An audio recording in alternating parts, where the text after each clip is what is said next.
हजुरलाई कहिल्यै यस्तो भएको छ डाक्टरले 7 दिनसम्म एन्टिबायोटिक्स खानुहोस् भनेर दिनुहुन्छ, तर 3 दिनमै ज्वरो पनि हराउँछ, घाँटी पनि दुख्न छोड्छ, शरीर पनि ठिक हुन्छ, अनि तपाईँले सोच्नुहुन्छ अब त म सन्चो भइसकेँ, किन अझै औषधि खाइरहनु र बाँकी रहेका ट्याब्लेटहरू दराजमा थन्काइदिनुहुन्छ। यदि तपाईँले जीवनमा एकपटक पनि यस्तो गर्नुभएको छ भने आजको भिडियो तपाईँका लागि हो, किनकि धेरै मानिसलाई लाग्छ सन्चो भएपछि एन्टिबायोटिक्स रोकियो हुन्छ, तर चिकित्सा विज्ञानले के भन्छ त आज हामी बुझ्नेछौँ। सन्चो भइसकेपछि पनि एन्टिबायोटिक्सको डोज किन पुरा गर्नुपर्छ, यसको पछाडिको विज्ञान के हो र डोज अधुरो छोड्दा शरीरभित्र वास्तवमा के भइरहेको हुन्छ त। भाग 1 मा हामीले बुझ्छौँ एन्टिबायोटिक्सले वास्तवमा के गर्छ त। सबैभन्दा पहिले एउटा कुरा बुझ्नुपर्छ, एन्टिबायोटिक्सले हाम्रो शरीरलाई होइन ब्याक्टेरियालाई आक्रमण गर्छ।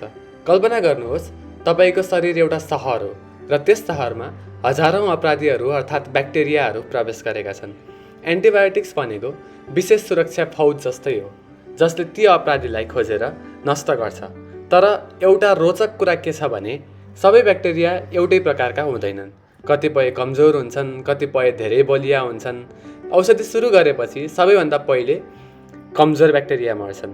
त्यसैले तपाईँलाई केही दिनमै सन्चो भएको जस्तो महसुस हुन्छ, तर अझै केही बलिया ब्याक्टेरिया जीवित हुन सक्छन्। भाग 2 मा हामी अब के बुझ्छौँ, सन्चो हुनु र इन्फेक्सन निको हुनु एउटै होइन।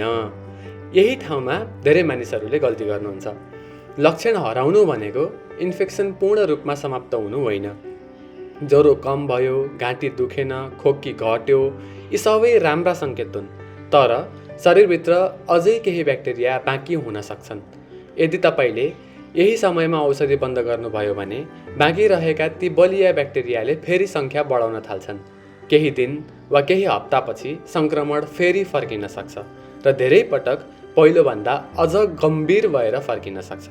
त्यसैले हामी लक्षणलाई होइन सङ्क्रमणलाई पूर्ण रूपमा नियन्त्रण गर्न खोजिरहेका हुन्छौँ। अब भाग 3 मा हामी एन्टिबायोटिक रेजिस्टेन्स वास्तवमा के हो भनेर बुझिन्छ। अब अर्को महत्त्वपूर्ण कुरा, तपाईँले सायद एन्टिबायोटिक रेजिस्टेन्स भन्ने शब्द सुन्नुभएको होला। धेरैले सोच्नुहुन्छ मेरो शरीरले एन्टिबायोटिक काम गर्न छोड्यो, तर वास्तविकता त्यस्तो होइन। रेजिस्टेन्स शरीरमा होइन ब्याक्टेरियामा विकसित हुन्छ।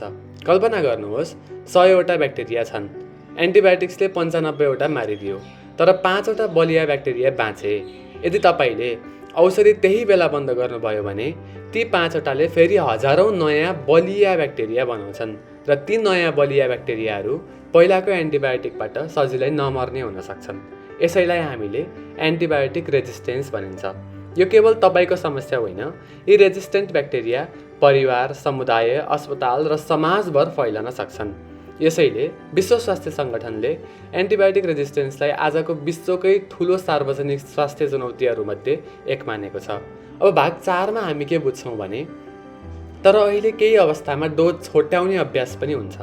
यहाँ एउटा रोचक तथ्य के छ भने पहिले सबै एन्टिबायोटिक्स लामो समय खानुपर्छ भन्ने मान्यता थियो, तर पछिल्ला वर्षहरूमा भएका अनुसन्धानहरूले के देखाएका छन् भने केही विशेष सङ्क्रमणहरू छोटो कोर्स पनि पर्याप्त हुन सक्छ। तर यो निर्णय तपाईँले आफै गर्ने होइन।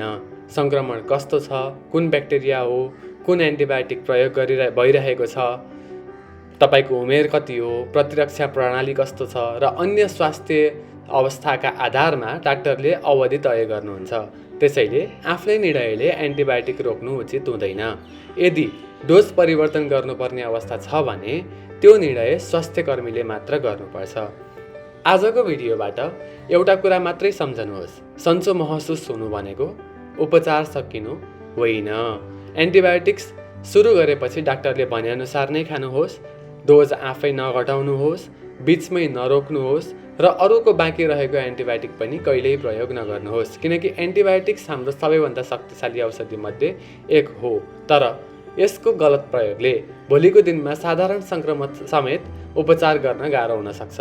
यदि आजको भिडियो उपयोग लाग्यो भने यसलाई आफ्नो परिवार र साथीहरूसँग अवश्य सेयर गर्नुहोस्। सायद यो जानकारीले भविष्यमा कसैलाई गलत तरिकाले एन्टिबायोटिक प्रयोग गर्नबाट बचाउन सक्छ। म हुँ डाक्टर मेरो साथी अनि तपाईँ हेरिरहनु भएको छ डाक्टर मेरो साथी। जटिल मेडिकल विज्ञानलाई सरल भाषामा बुझ्दै जाउँ। फेरि भेटौँ अर्को रोचक विषयसँग। धन्यवाद।